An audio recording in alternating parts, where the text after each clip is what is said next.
Hey, what's up, folks? So today what I'm going to do is I'm going to show you guys how I clean my SIG Sauer P226 pistol. And the kind of cleaning today that I'm going to show you guys is basic cleaning. It's a cursory basic, something you do after you get back from the range. But this is not like an annual cleaning if you store guns, or this is not going to be like a monthly cleaning or anything too advanced like that. So the first thing you want to do is you want to make sure that the gun is not loaded. And so I'm going to go ahead and do that right now. First I'm going to check the magazine. Well, nothing in there. Alright, now I'm going to check the chamber. Nothing in there. Ratchet slide a couple times. We're good. So now what I'm going to do is I'm actually going to move the camera so that you guys can actually see.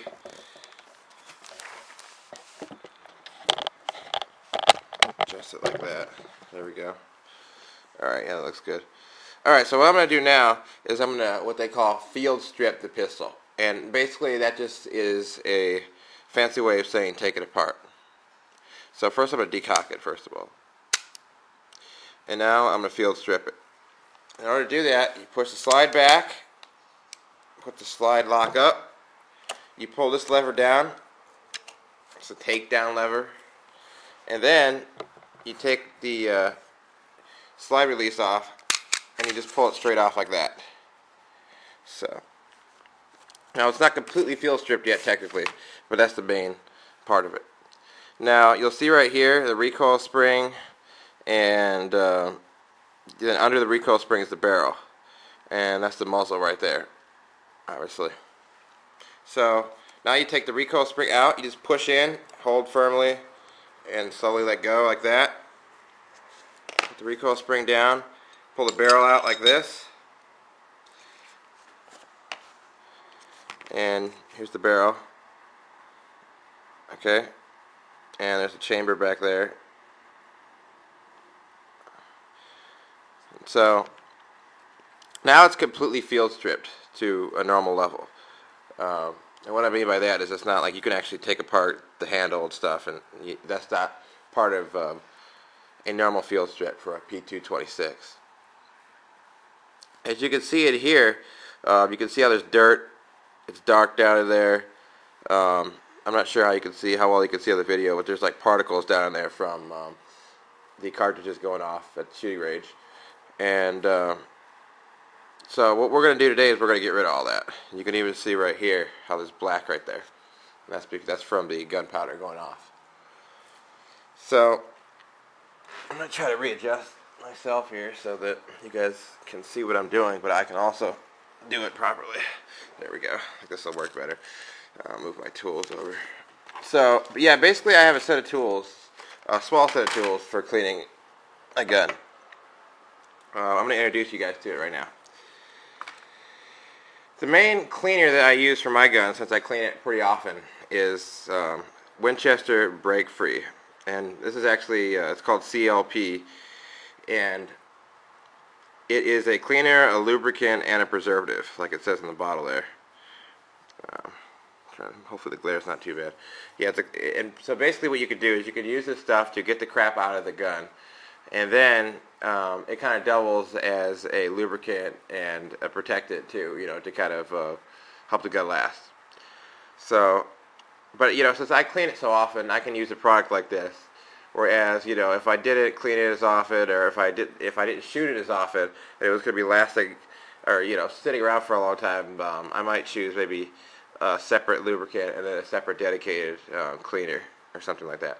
Because generally speaking, at least in my experience, in all kind of venues and hobbies and trades, a all-in-one product is usually inferior to using like 2 or 3 separate dedicated products. So I keep that in mind when I use this. However, it does what I need it to do for a basic cleaning. So get yourself some of this. The other cleaner that I have here, it's called Hops Number 9. It's a solvent. It's Hops Number 9 solvent. I'm trying to fix the glare here so it's a little better. And basically what I do is I use this cleaner for more heavy duty cleaning. And that doesn't mean that like I soak the gun in this cleaner or I soak the gun in that cleaner.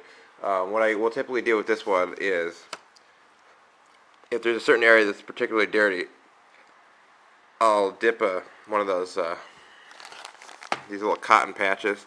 Basically, these cotton patches are cut up pieces of t-shirt. That's basically all they are, like literally. And you know, instead of cutting up my own shirts, because I honestly don't have that many clean shirts sitting around, I buy these at Walmart for like $2.50 or something, and it comes with 200. So I mean, it's not really a ripoff. So anyway, I'll take one of those patches, I dip it in this right here, and then I just rub down the area, or you know, and I just kind of scrub it, and it'll take most of that crap off. Because this is a strong cleaner. I mean, this stuff, honestly, like if you don't like fumes or you have people in your house, I probably wouldn't use this inside the house, because when you open this thing, like, I don't know if you guys have ever smelled rubber cement, but think of that smell, but maybe like 100 times worse. Like, it's extremely strong. It's if you open this bottle for anything, like especially like 5 minutes or something, you're gonna smell the whole house up, like literally. I've opened this bottle for a few seconds, and I've smelled the room up. It's extremely strong solvent, and you should be very careful with it as well, in terms of it contacting your skin. Obviously, you shouldn't be sniffing on it, or, you know, I need to go into all that, but basically, yeah, just make sure it doesn't sit on your hand too long, or probably at all. You really shouldn't be wearing gloves. But if it's going to be touching your skin at all, then don't let it sit on the skin very long. Which kind of brings me to another point. I can't remember if I saw a video or I read somewhere where a guy brought up a very good point in that, I think it was another YouTube video, where he said that if you wash your hands with warm water afterwards, it opens up your pores and allows more of this crap to soak in. So what I usually do is I'll wash my hand with a cold water afterwards, because he brought up a good point. So anyway, back to the cleaning of the gun though. I'm going to go ahead and get started. So, I'm going to get my straw for this. Actually, you know what? I'm going to be right back because I need to go get some Q-tips, which I'll talk about in just a second.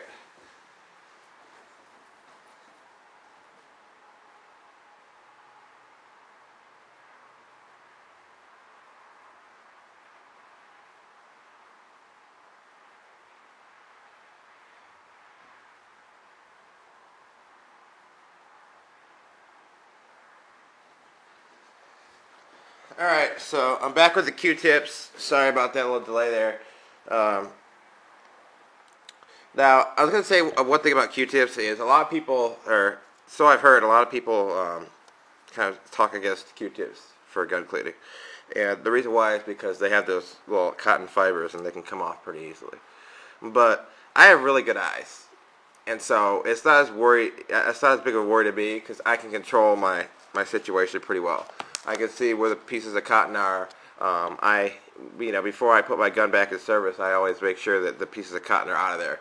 You know, I'll go over and I'll get most of the crap out with these, and then I'll come back and I'll use, something else, and I'll make sure all those little pieces, I don't have little pieces of cotton in there. Now, if you don't have very good eyesight, you may not want to use these because you might start letting those little pieces of cotton build up in the gun, and you don't want that because that's just going to, it's just going to get in the way and it could cause a jam or something because essentially it's dirt built up in the gun. So you don't want to have a little piece of cotton in there. So that's my take on that. It hasn't hurt my gun at all so far. Everything's been fine. So, and like I said, pistols are it's a relatively small area to be cleaning. I also do auto detailing where I clean, a big car, and auto detailing is a lot more, I guess you could say detailed. No pun intended.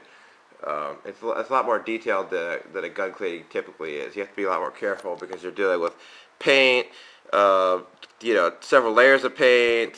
You're dealing with, different coats on things, waxes, plastics, stuff that's not as strong and heavy duty as metal, and the paint on this metal. And so, in detailing, that's where I get my good eye from, is from detailing. And I have to say that gun cleaning is actually a lot easier than detailing is, especially with a pistol, which is small. So anyway, enough of talking. It's time to get cleaning.